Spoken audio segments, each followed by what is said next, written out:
Kita siapkan hati berdoa menyambut firman Tuhan pada saat ini. Kita berdoa.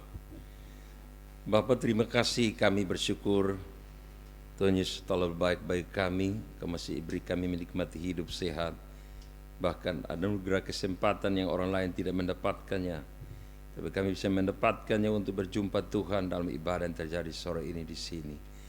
Bapa, kami telah memberi persembahan pujian. Kami juga telah menyaksikan kasih dan kebaikan Tuhan yang terwakili oleh keluarga di tempat ini. Maina mewakili kami semua menyaksikan Tuhan terlalu baik buat keluarga di tempat ini. Saatnya kami akan melengkapi pujian dan kesaksian kami dengan firman Tuhan. Mari Bapa, persiapkan kami sekalian, hati pikiran kami, seluruh perasaan kami. Tuhan arahkan tertuju bagi firman Allah. Hamba Tuhan persiapkan untuk melayani hari ini. Terima kasih buat kepercayaan-Mu. Mari Tuhan kuduskan hamba, Roh Tuhan berkuasa atas hamba, tuntun pemberitaan firman-Mu sore ini, sehingga setiap perkataan yang keluar dari bibir mulut ini semua dalam pengurapan dan kendali-Mu ya Roh Kudus. Bicara bagi kami ya Tuhan, kami siap mendengarkannya. Haleluya, amin. Puji Tuhan, shalom. Izinkanlah saya juga menyampaikan selamat tahun baru buat kita sekalian yang hari ini bisa jumpa lagi satu dengan lain di tahun yang baru. Setelah tahun kemarin kita bersama sudah lalui, hari ini kita juga boleh berjumpa lagi di tempat ini. Terima kasih untuk Tuhan yang punya pelayanan yang memberi saya kesempatan. Juga terima kasih untuk Maina dan keluarga besar di tempat ini yang telah memberi kesempatan bagi saya. Saatnya kita membuka satu bagian firman Allah. Ya, bahan khotbah saya harus sesuaikan dengan kesaksian Maina tadi ya. Mestinya saya khotbah dari bagian yang lain. Tapi saya senang kalau antara khotbah dan kesaksian mesti ada kesinambungan. Jadi ketika kesaksian tadi saya terberkati dan saya rindu kita baca satu bagian firman Allah ini supaya ada korelasi dengan kesaksian pengalaman iman dari Maina dan Mas Bayu dalam kesaksian hari ini. Kita buka bersama dari Injil Yohanes pasal yang ke-11 ayat 1 sampai ayat 6. Yohanes pasal 11 ayat 1 sampai ayat yang ke-6. Ya. Saya mengajak kita sekalian bangkit berdiri untuk menghormati firman Tuhan. Kita akan baca secara bersama-sama Yohanes pasal 11 ayat 1 sampai 6. Lazarus dibangkitkan. 1, 2, 3. Ada seorang yang sakit, namanya Lazarus. Ia tinggal di Betania, kampung Maria dan adik Marta. Maria kaki Tuhan dengan minyak dan menyekanya dengan rambut. Itu adalah saudara. Itu kepada Yesus, Tuhan, dia yang engkau kasihi sakit. Yesus mendengar kabar itu, ia berkata, penyakit itu tidak akan membawa kematian, tetapi kemuliaan. Sebab oleh penyakit itu anak Allah akan dimuliakan. Yesus mengasihi Marta dan kakaknya dan Lazarus. Bahwa Lazarus ia sengaja tinggal 2 hari lagi di tempat di mana ia berada. Silakan duduk kembali. Demikian kebenaran firman Tuhan. Biar kebenaran firman Tuhan hari ini boleh menjadi bagian berkat dalam hidup kita tiap-tiap hari. Shalom.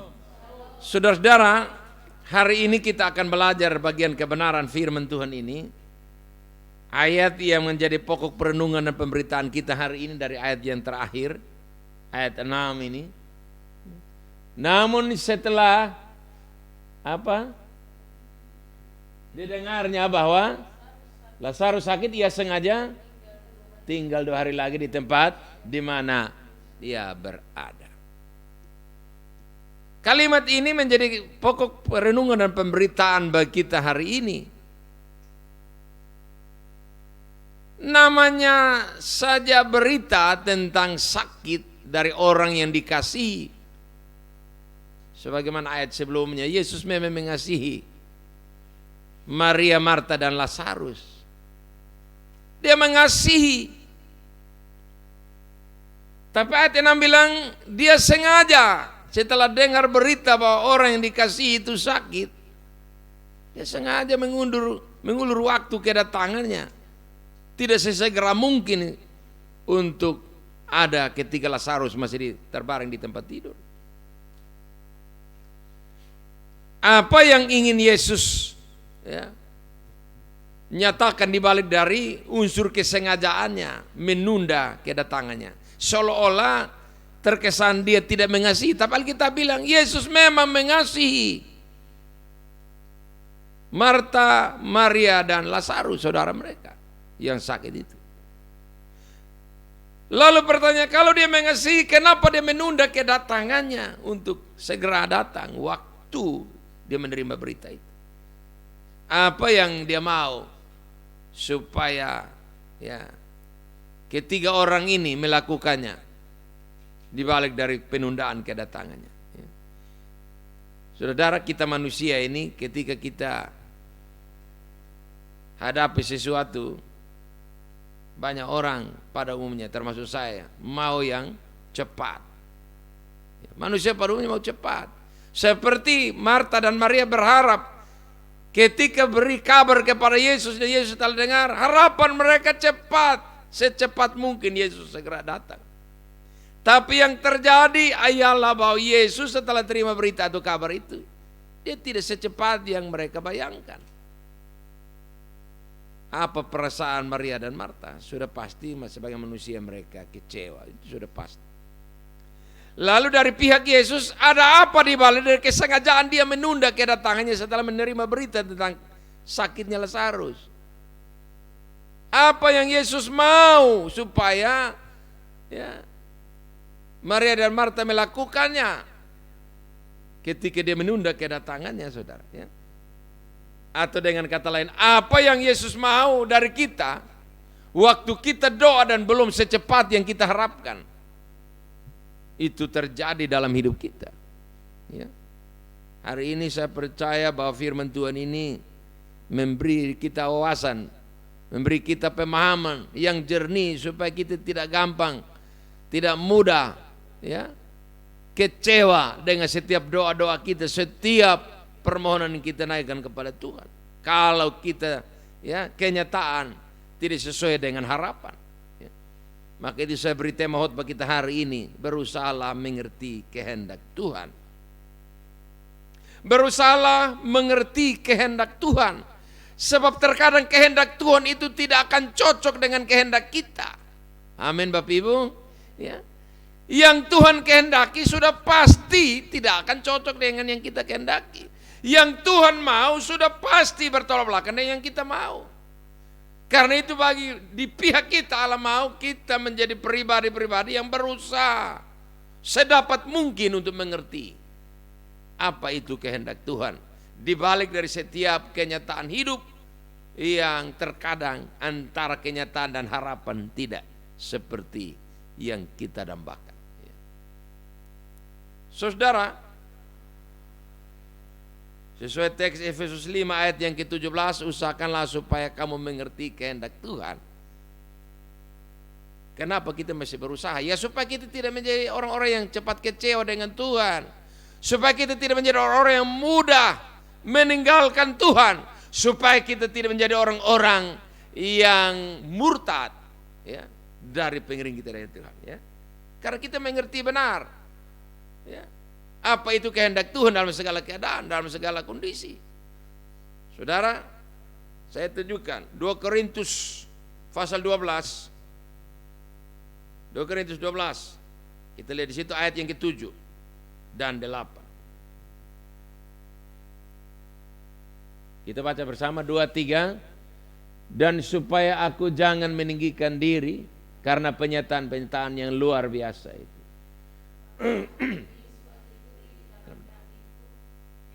Seorang utusan iblis untuk menggocok aku supaya aku jangan meninggikan.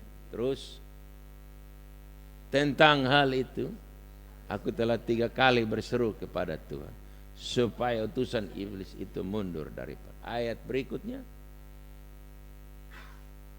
Tetapi jawab Tuhan, cukuplah kasih karuniaku, sebab justru dalam kelemahanlah kuasaku menjadi sempurna.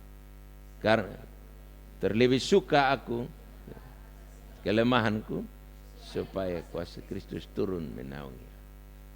Ini pernyataan orang yang mengerti kehendak Tuhan. Paulus, seorang pelayan Tuhan, ketika dia Alkitab, bagian tafsiran Alkitab yang lain menyatakan utusan iblis itu menggocok aku dalam hal sebuah penderitaan, sakit penyakit yang dialami oleh Paulus. Dan dia telah berdoa berulang-ulang, 3 kali dia berdoa, itu berbicara berulang-ulang itu.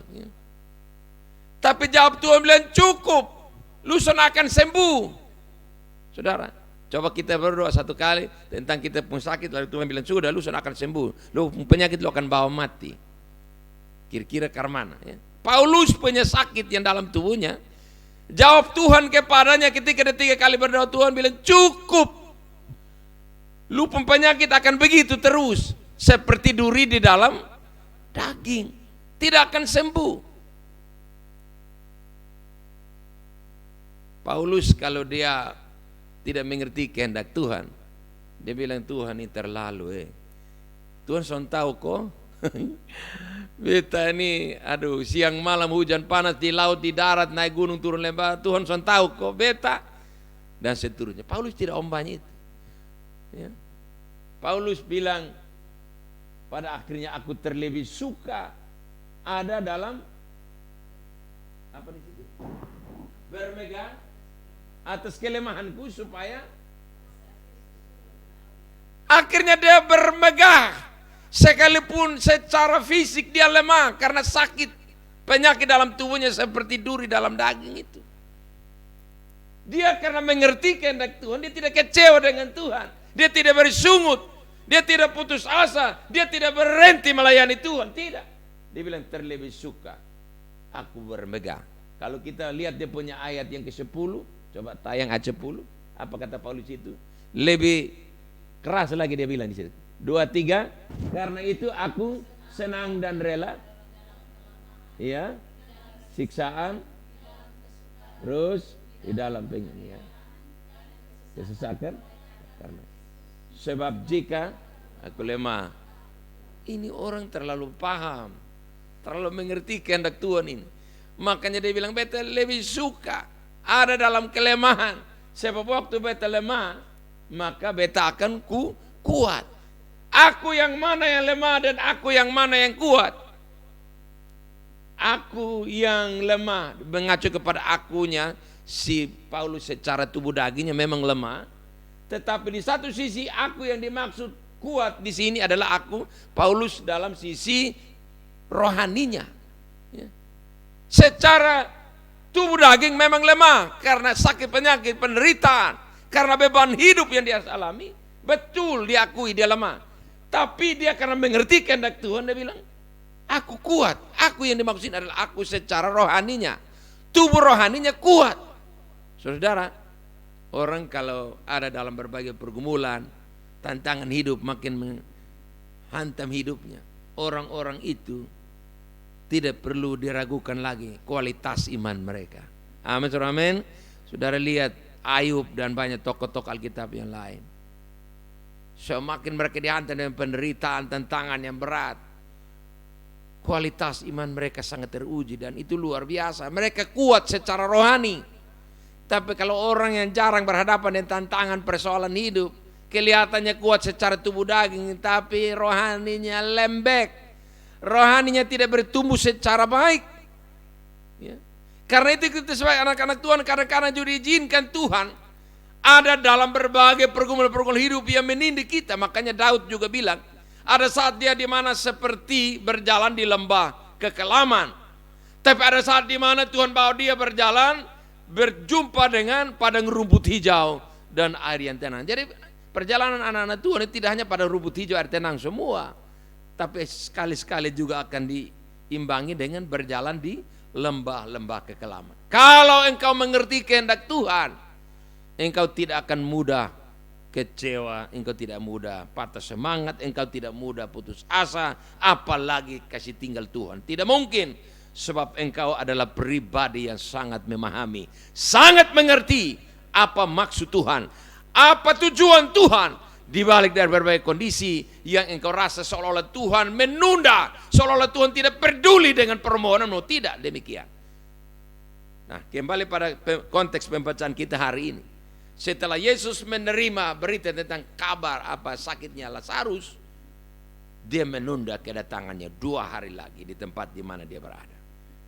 Adalah supaya saudara-saudara, kita lihat ayat 15 dari Yohanes tadi. Yohanes 11 ayat 15. Kita mulai. Di balik dari kesengajaan Yesus menunda kedatangannya supaya tercapai hal yang pertama. Saudara-saudara, kita lihat 2-3 kita baca. Tetapi syukurlah, ya,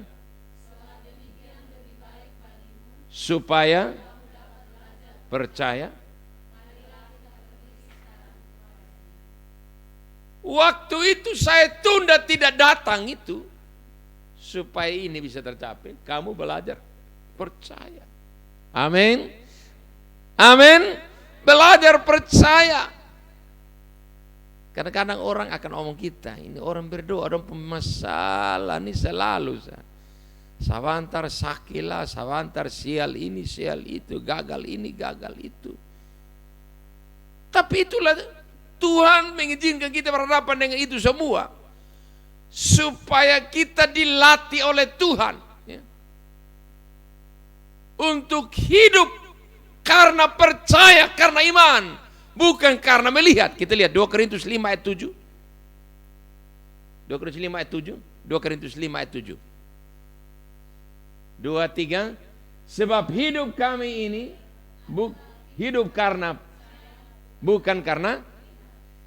Ini Tuhan mau supaya ini kita alami. Hidup yang kita jalani ini bukan karena melihat, tapi ini Tuhan mau supaya ini percaya karena iman. Ya, maka itu kembali pada Roma 1 ayat 16. Roma 1:17 maksud saya. Roma 1:17. Roma 1:17. 2, 3. Kebenaran Allah, iman, memimpin kepada iman, seperti ada tertulis, orang benar akan hidup oleh imannya, oleh percayanya. Amin Bapak Ibu, amin. Ya, maka kita harus mengerti kehendak Tuhan dalam setiap doa kita, setiap harapan kita. Kalau belum dijawab Tuhan, kalau masih ditunda Tuhan, bukan karena Tuhan tidak peduli sama kita, tidak. Tapi Tuhan mau ini ada dalam diri kita. Kita bisa menjalani hidup ini karena iman, karena percaya. Sebab kalau kita dimanja terus, kapan ada imannya? Kapan ada percayanya, saudara? Ya. Maka itu kata Yesus, ya, kepada Thomas dalam Injil Yohanes pasal 20 itu. Yohanes 20 ayat berapa ya? Kita lihat, satu orang tolong lihat dulu. Kata Yesus kepada Thomas, ayat 20 berapa itu? 26 kah? Yohanes 20 itu. 24 ke 25 itu. Ada yang lihat? Yohanes 20. Ayat 29 ya, coba tayang, Mas. 2, 3. Kata Yesus kepada Tuhan, karena engkau melihat aku, maka engkau percaya. Berbahagialah, tidak melihat namun ini. Thomas menyangka bahwa kalau sudah ketemu muka dengan Yesus, dia yang paling beruntung, dia yang paling berbahagia. Ternyata waktu Yesus menyampaikan ucapan bahagia ini, ternyata Thomas tidak dapat. Karena Yesus bilang, yang paling berbahagia adalah orang yang tidak melihat namun percaya. Engkau lihat saya, engkau tidak berbahagia. Konsep manusia tidak akan sama dengan konsep Tuhan. Menurut konsep Thomas, saya paling bahagia karena saya berhadapan muka dan muka. Saya bisa raba bekas paku, bekas tombak dan seterusnya. Ya. Saya paling bahagia. Itu menurut konsep manusia. Konsep iman, konsep kebenaran, Yesus bilang yang paling bahagia adalah mereka yang percaya, sekalipun tidak lihat. Bukan lihat baru percaya, itu tidak bahagia. Nah saudara, kembali pada teks pembacaan kita hari ini. Yesus menunda kedatangannya waktu dengar berita tentang sakitnya Lazarus yang parah. Supaya dua perempuan ini, Maria dan Marta adalah saudara Lazarus, mereka hidup karena percaya, karena iman. Sebab sekian lama Yesus selalu ada bersama mereka. Yesus lihat mereka berdua ini belum punya iman sungguh-sungguh. Nah inilah momentum yang tepat. Ada masalah yang berat supaya saudara dilatih untuk hidup karena iman dan percaya, bukan karena lihat. Amin. Begitu. Saudara dihantam dan berbagai pergumulan hidup itu supaya engkau punya iman. Betapa pentingnya kita harus punya iman. Sebab waktu kita punya iman, menurut teks Lukas 18 ayat 8 kita lihat, pentingnya harus punya iman di situ. Punya kepercayaan kepada Tuhan. Lukas 8 ayat 18.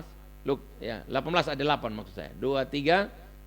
Aku berkata kepadamu, ia akan segera membenarkan mereka. Akan tetapi jika anak manusia itu datang, adakah ia mendapati? Waktu Yesus datang kedua kali, kedatangannya sasarannya jumpa dengan kelompok orang-orang yang masih punya iman, masih punya percaya, setia beriman, setia percaya kepada Tuhan. Sebab kalau ini tidak ada pada kita, saudara jangan harap penjemputan hanya khusus mereka yang masih setia beriman kepadanya. Maka itu dalam Ibrani pasal 10 ayat yang ke-35, janganlah lepaskan kepercayaanmu karena besar upaya yang menantinya. Coba kita lihat Ibrani 10 ayat 35. Ini seputar iman atau percaya, sama ya. Ibrani 10 ayat 35, 2, 3. Sebab itu janganlah kamu melepaskan kepercayaanmu karena besar upah yang menantinya. Jangan lepas itu percayamu kepada Yesus, kepada Tuhan. Jangan lepaskan imanmu. Ya.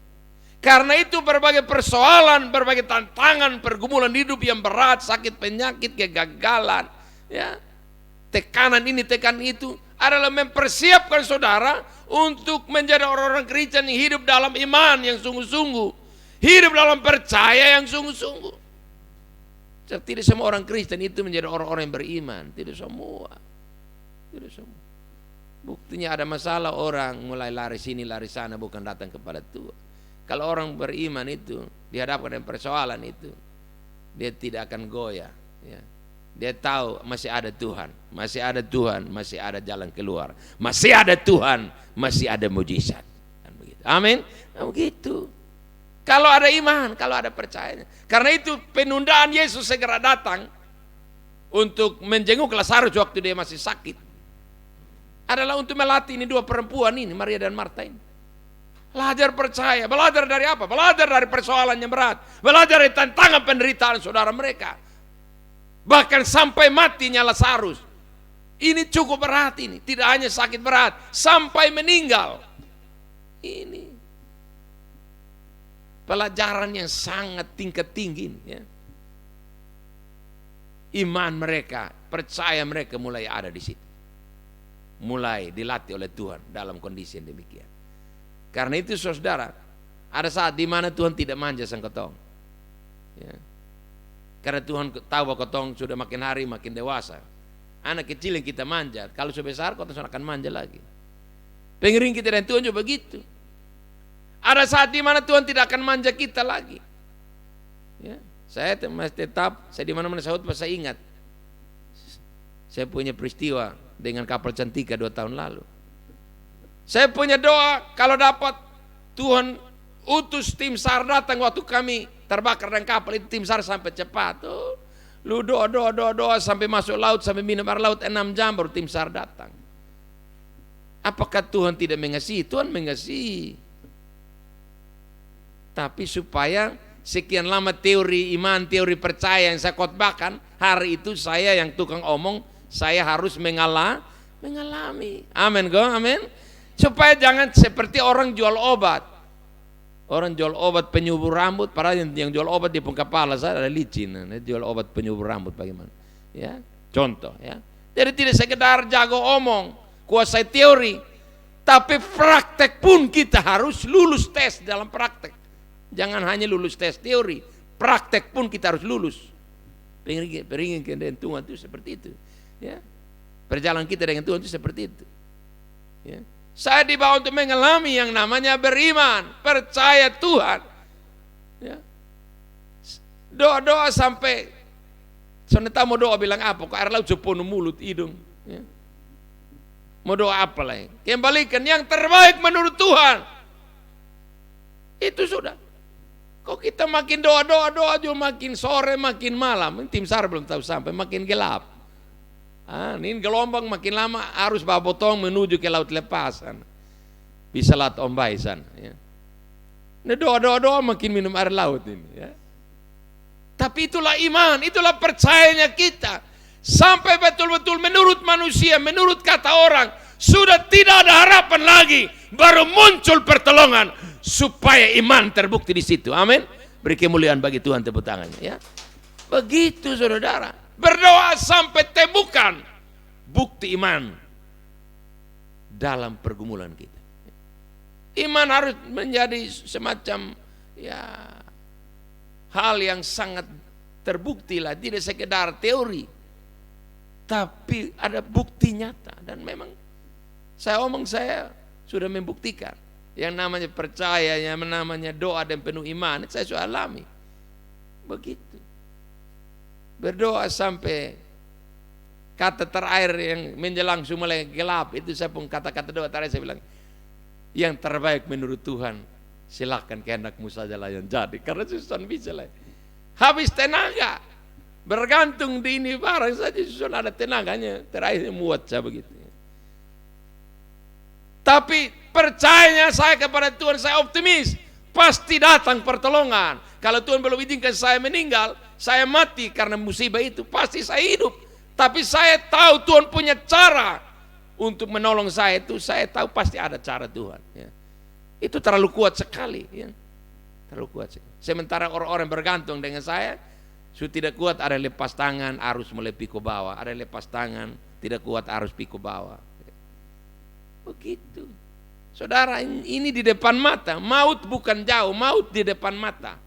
Ya, saya omong, saya alami itu. Jadi saudara, kadang-kadang kita doa-doa sampai tidak tahu mau doa bilang apa. Pertolongan belum datang. Apakah dengan demikian lalu kita mengklaim bahwa Tuhan tidak peduli? Oh tidak, jangan cepat menyimpulkan.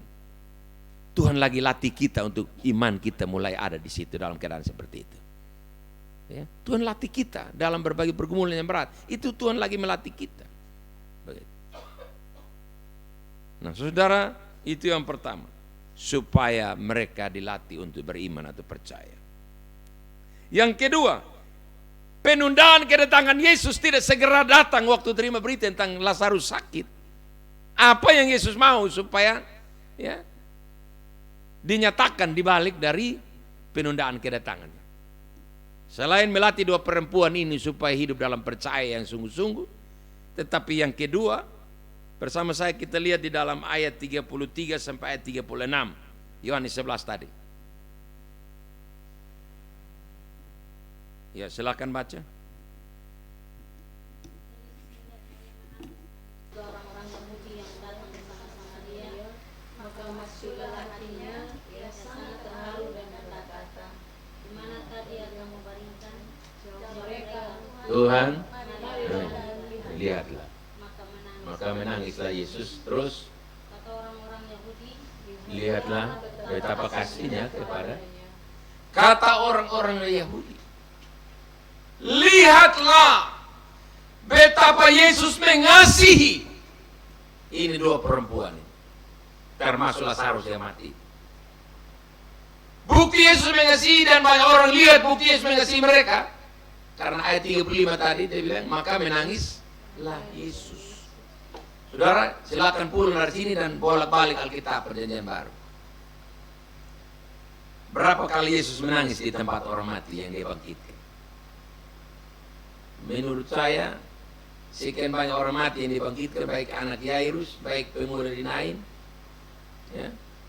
Yesus tidak pakai menangis. Yesus hanya kasih bangkit mereka saja.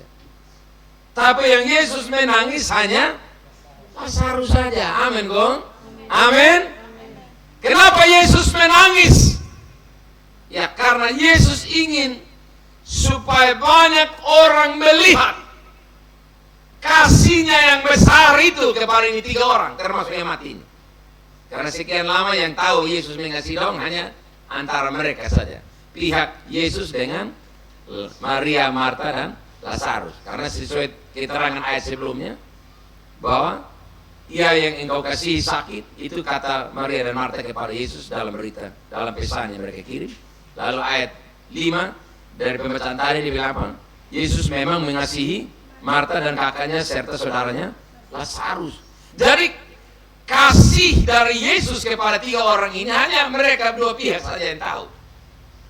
Tetapi waktu dia terkesan membiarkan Lazarus dari sakitnya yang parah sampai meninggal dikubur 4 hari kemudian, baru Yesus datang. Tujuannya ialah supaya kasihnya yang besar itu kepada Lazarus, Maria dan Marta dapat dinyatakan dan disaksikan oleh banyak orang. Dengan kalimat sederhananya, penundaan Yesus tidak segera datang waktu terima berita Lazarus sakit berat, bahkan sampai meninggal, adalah supaya kasih Tuhan dinyatakan. Amin, go amin. Lalu orang lain melihat itu, betapa luar biasa kasih Tuhan bagi mereka ya. Orang lain dia tidak menangis, tapi sampai didongdukain, kok bisa Yesus kasih jatuh air mata? Kok bisa Yesus menangis untuk mereka ini? Ternyata orang-orang ini adalah orang-orang yang sangat spesial di mata Tuhan. Amin, saudara, amin. Ya. Orang-orang yang percaya kepada Tuhan adalah orang-orang yang mahal. Saya temukan kalimat ini dalam 1 Petrus 2 ayat 7. Coba kita lihat bagian A. 1 Petrus 2 ayat 7. 1 Petrus 2 ayat 7. 2, 3. Karena itu bagi kamu yang percaya, ia mahal. Sampai di situ. Bagi kamu yang percaya kepada nama Yesus, yang beriman kepadanya, ia memposisikan kamu pada posisi orang-orang yang mahal. Kalau orang-orang yang mahal berarti orang-orang yang sangat spesial. Dan kalau spesial, maka diperlakukan juga istimewa. Amin. Kalau engkau punya iman yang sungguh kepada Tuhan, ada saat-saat tertentu Tuhan memperlakukan kita sangat istimewa. Yang penting beriman dulu, percaya sungguh-sungguh, dilatih beriman lewat berbagai tantangan-tantangan yang kelas berat, supaya tingkatan imanmu, tingkatan percayamu juga akan dinaikkan setingkat dengan pergumulan dan tantangan yang berat itu. Nah, akhirnya kasih Tuhan dinyatakan. Banyak orang menyaksikan itu. Banyak orang mengakui bahwa orang-orang ini adalah orang-orang yang sangat dikasihi Tuhan. Ya. Saudara, memang dibalik dari pergumulan-pergumulan yang berat itu, Tuhan sementara mempersiapkan kita untuk menjadi orang-orang yang dikasihi Tuhan. Ya. Dikasihi Tuhan itu harus dibawa dalam melalui berbagai keadaan yang kadang-kadang tidak menyenangkan. Tapi orang dikasihi Tuhan seperti itu. Ya. Ibrani 12 dia bilang di sana, ada salah satu ayat di situ bahwa pada waktu ganjaran itu diberikan tidak mendatangkan sukacita melainkan duka cita, tapi pada akhirnya dia menghasilkan buah kebenaran. Itu orang dikasih Tuhan seperti itu. Buah kebenaran bicara tentang bukti kasih Allah. Orang akan lihat itu. Orang akan akui bahwa ini orang luar biasa, orang yang hebat di dalam Tuhan. Ya. Hampir mati, maksudnya jadi mati. Ya. Memang kasih Tuhan ini luar biasa. Tidak ada harapan, tapi akhirnya juga ada jalan keluar. Ya. Kasih Tuhan dinyatakan di situ, orang lihat itu. Orang mengakui bahwa kita ini bukan orang-orang sembarangan. Ya. Orang-orang yang sangat istimewa di hadapan Tuhan. Maka itu Yesaya 43 tempat, oleh karena engkau berharga dan mulia dan aku ini mengasihi engkau, maka aku mengambil orang lain ya, untuk mati ganti engkau dan seterusnya. Itu ayat itu ya. Ya. Coba kita lihat Yesaya 43 ayat 4. 2, 3. Oleh karena engkau berharga di mataku dan aku ini mengasihi engkau, ya, memberikan manusia sebagai dan bangsa-bangsa sebagai. Jadi saudara, betapa berharganya orang-orang beriman kepada Tuhan ini diperlakukan istimewa. Mereka yang mesti mati tidak jadi mati, dihidupkan kembali seperti Lazarus ini. Orang lain ganti dia, bisa saja. Di antara kita ini pasti tahun lalu ada yang sebenarnya kena undi untuk meninggal, bisa saja. Tapi Tuhan bilang orang ini jangan mati dulu. Amin saudara, amin. Kita diluputkan dari bahaya maut tahun kemarin. Hanya karena supaya kasih Tuhan nyata dalam diri kita. Ya. Saudara kalau mau cerita, saya ada istri ulang-ulang orang hampir tabrak kasih mati Koton 2. Mau sore, mau malam. Ya. Ulang-ulang. Sepanjang tahun kemarin. Ya. Tapi kalau kami masih ada, membuktikan bahwa kasih Tuhan nyata dalam hidup kami. Ya begitu. Bukan karena saya lincah bawa motor. Bukan. Kota Kupa sekarang kendaraan begini ramai ini, biar orang lincah lah. Ya. Kapan hari kami baru hadiri, minggu lalu. Kami hadiri pemakaman itu, berita yang viral yang tabrakan Nyong Nomlin itu. Di depan kantor wali kota itu, pos Giro itu. Itu kita mengkau persekutuan doa anak laki-laki besar. Tabrakan mati memang tengah-tengah. Ya. Anak-anak muda yang lincah bawa motor, ya. Yang lihai, ya, anak muda nak. Begitu. Di mana dengan kita ini saya seumur 50 tahun ya istri. Mata min lagi pakai kacamata nih. Mau lincah bawa motor bagaimana kalau bukan Tuhan, ya. Tuhan jaga, Tuhan masih membuktikan kasih penyertaan perlindungan, luputkan kita dari bahaya. Amin Bapak Ibu, amin. Bukan karena kita bisa jaga diri kita, bukan. Siapa yang terlalu hebat, terlalu jago jaga dirinya? Tidak ada kalau bukan kasih Tuhan mengawal kita. Asal saja mulai dari tadi, poin pertama itu. Pelihara imanmu, jangan lepaskan kepercayaanmu. Berbagai pergumulan tentang berat melatih engkau supaya engkau lebih lagi naik tingkat percayamu, naik tingkat imanmu. Supaya setelah itu kasih Tuhan dinyatakan, engkau diperlakukan istimewa karena Allah menghargai imanmu. Amin, saudara, amin. Begitu. Coba kita lihat dengan Ibrani 11 ayat 6. Allah berkenan kepada orang-orang yang punya iman. Ibrani 11 ayat 6.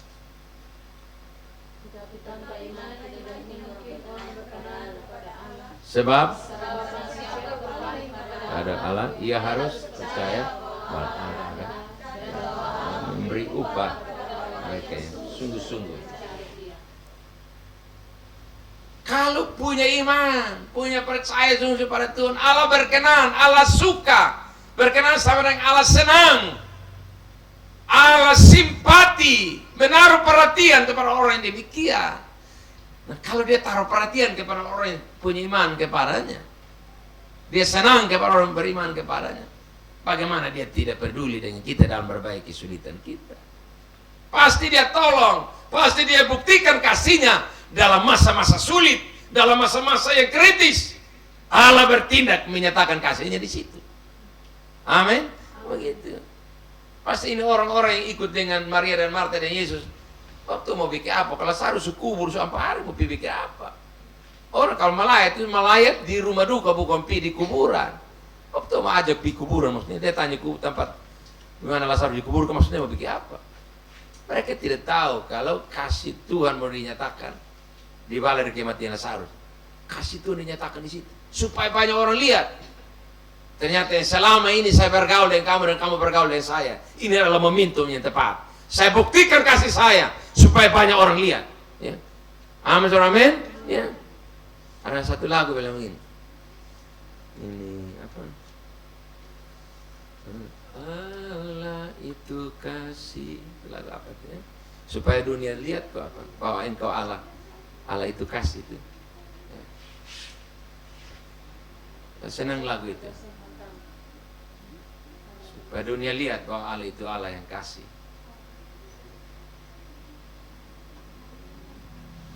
Aduh, lagu itu saya senang sekali gitu. Ada yang tahu? Coba dia punya ini. Dari mana dia punya? Sebutkan. Nama selalu. Coba dia punya refnya.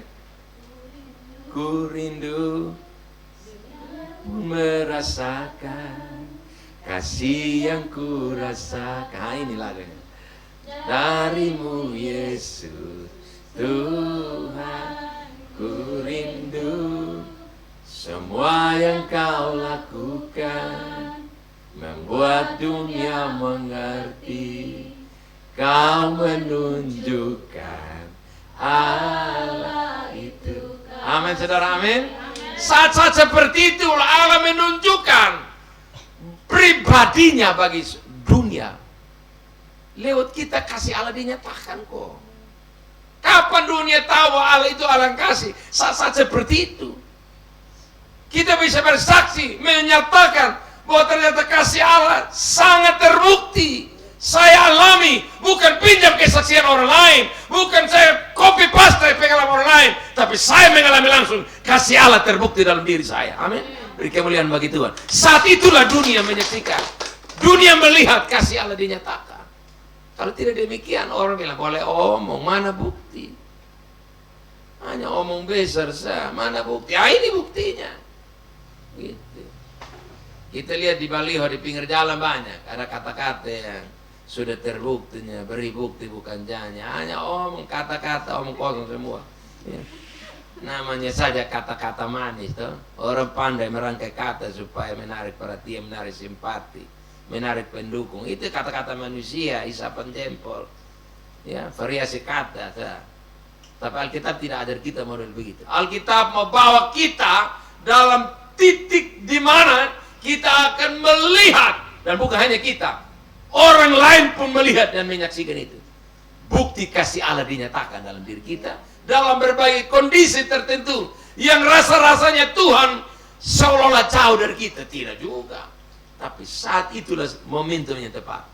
Kasih Allah mau dinyatakan di balik dari pergumulan-pergumulan kita yang terasa berat menindih kita. Seolah-olah kita punya nasib kurang beruntung, orang lain lebih beruntung dari kita. Tidak juga, itu perasaan kita. Tapi sebenarnya tidak demikian. Nah, penundaan kedatangan Yesus tidak segera datang waktu Lazarus masih sakit, bahkan akhirnya sampai mati. Ini supaya hal yang kedua tercapai, supaya bukti kasih Allah dinyatakan bahkan disaksikan oleh banyak orang. Ternyata ini orang-orang bertiga ini ada orang-orang yang sangat spesial di mata Tuhan. Begitu kasihnya dinyatakan. Begitu. Kalau mau kasih Allah digaungkan, kasih Allah diproklamirkan bagi banyak orang, bawalah hidupmu kepada Tuhan.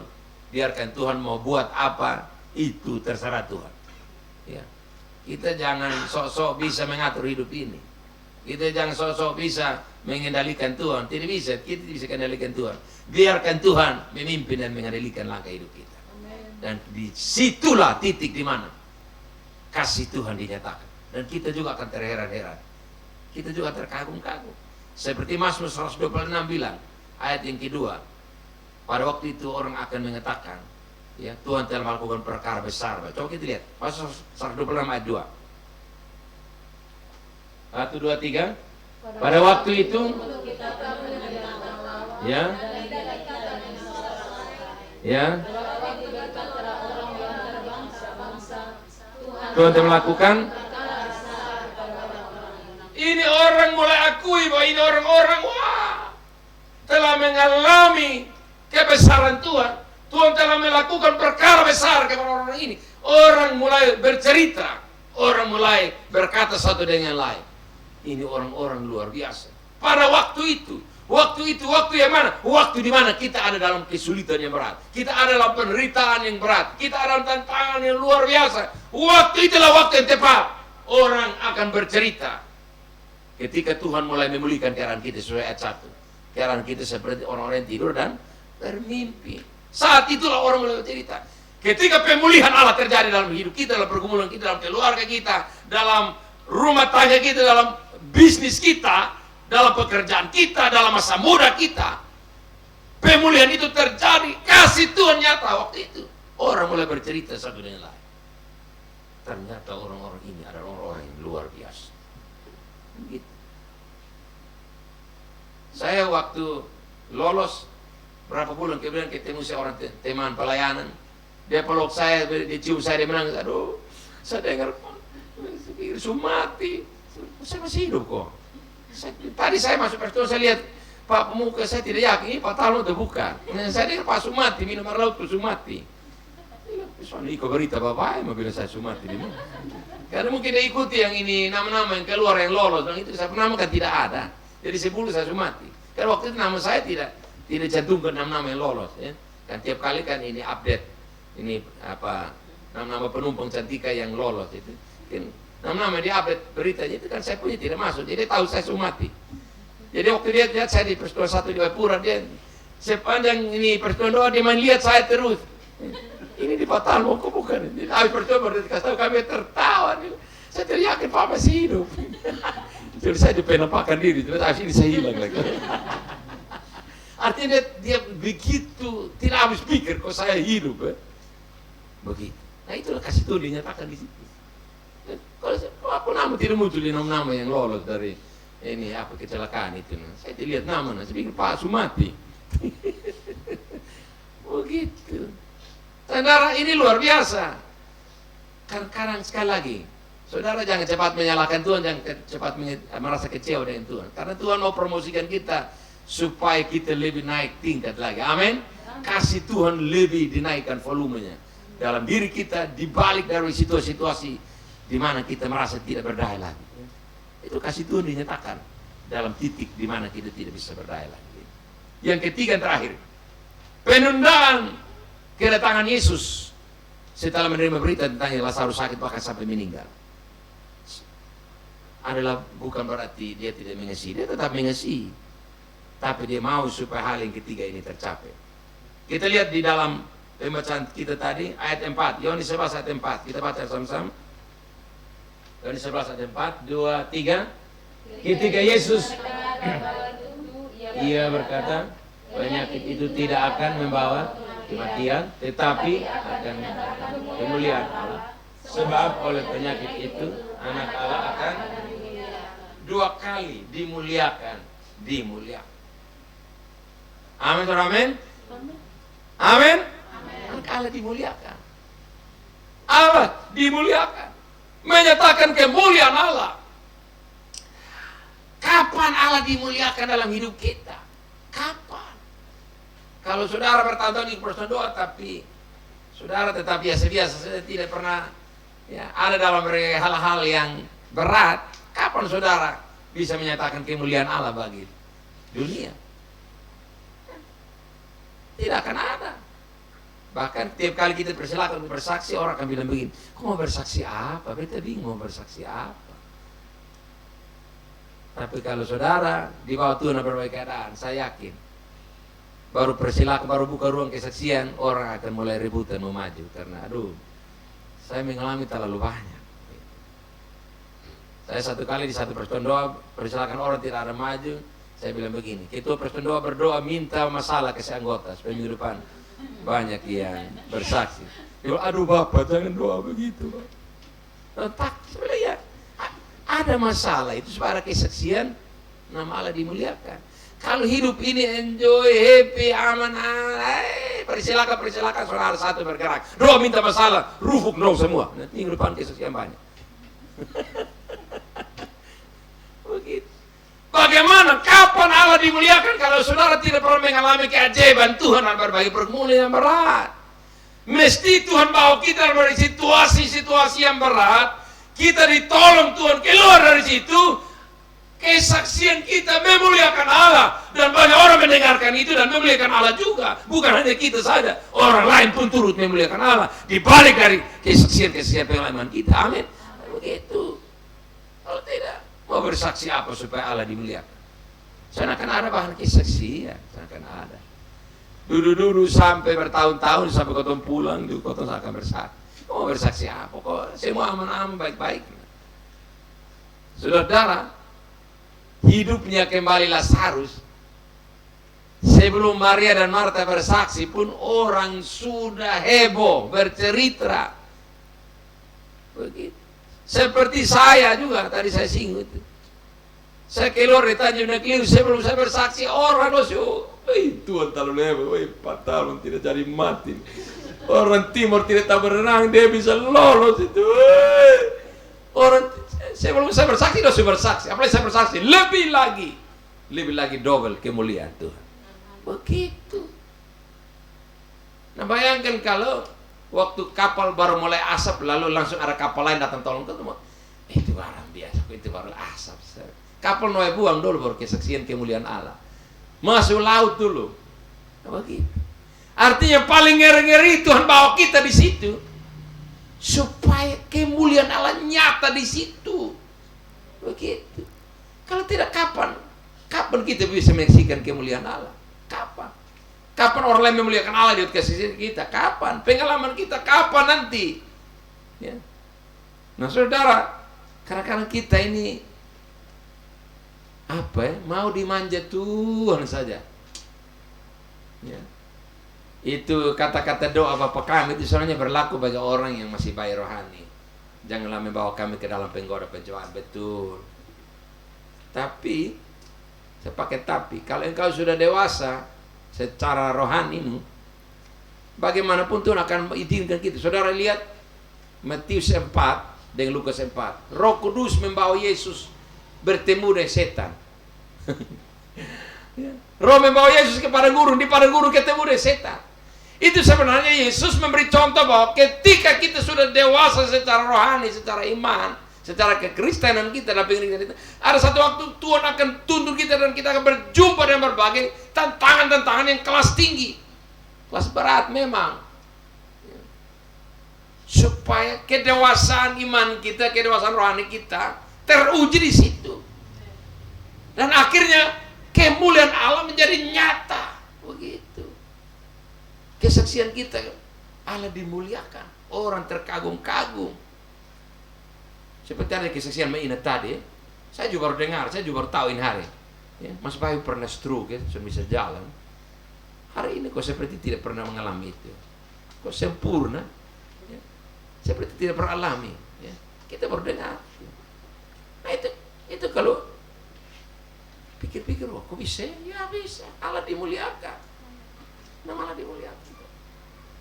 Karena kita pikir mujizat ini hanya zaman para murid, para rasul dulu dong. Oh, mujizat masih ada sampai hari ini kan? Masih ada.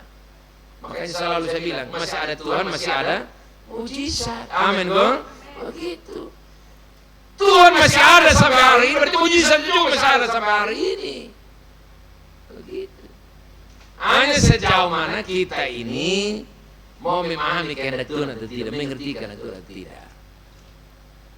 Kalau kita mengerti benar, maka satu waktu kita akan melihat ternyata mujizat itu masih ada. Allah dimuliakan dalam berbagai tampilan hidup kita. Allah dimuliakan. Orang terheran-heran. Luar biasa. Kuasa Tuhan menjadi sempurna, nyata. Ya. Tidak masuk di akal sehat. Tapi itu terbukti. Kata orang aneh tapi nyata. Memang aneh artinya tidak masuk akal tapi nyata.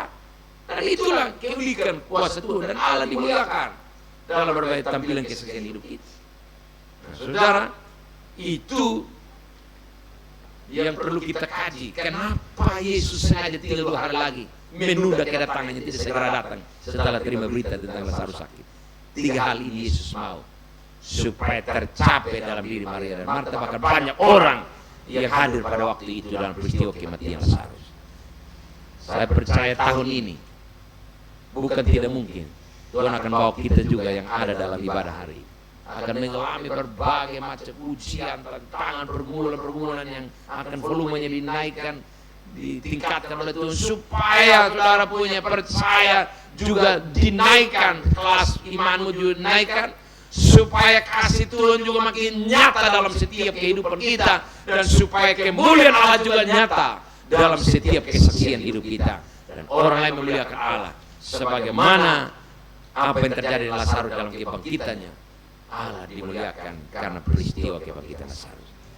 Kalau waktu itu Yesus datang ke Lazarus masih sakit, Lazarus disembuhkan, itu biasa. Tapi kalau Lazarus dikuburkan 4 hari berbau busuk dan hidup kembali, itu baru luar biasa. Amin. Amin untuk kemuliaan firman-Nya. Mari tutup Alkitab kita. Kita tertunduk. Kita ada dalam saat itu musik persiapkan satu pujian. Mari anak-anak Tuhan, kita tertunduk, hati kita bawa kepada Tuhan. Kita merenung kebenaran firman hari ini. Adakah di antara kita yang sudah berdoa sejumlah permintaannya, sejumlah doanya kepada Tuhan? Terkesan Tuhan tidak peduli, terkesan Tuhan tidak jawab, bukan. Tapi Tuhan mau 3 hal ini ada dalam diri saudara. Bukan Tuhan tidak mengasihi kita, Tuhan mengasihi seperti Lazarus, Marta dan Maria. Tapi kadang doa-doa kita seperti lama belum juga dijawab. Tuhan menunda itu, bukan Tuhan tidak mau jawab. Tuhan menunda itu supaya 3 hal yang saya katakan hari ini menjadi bagian kita. Terima kasih Bapa. Haleluya. Oh, haleluya.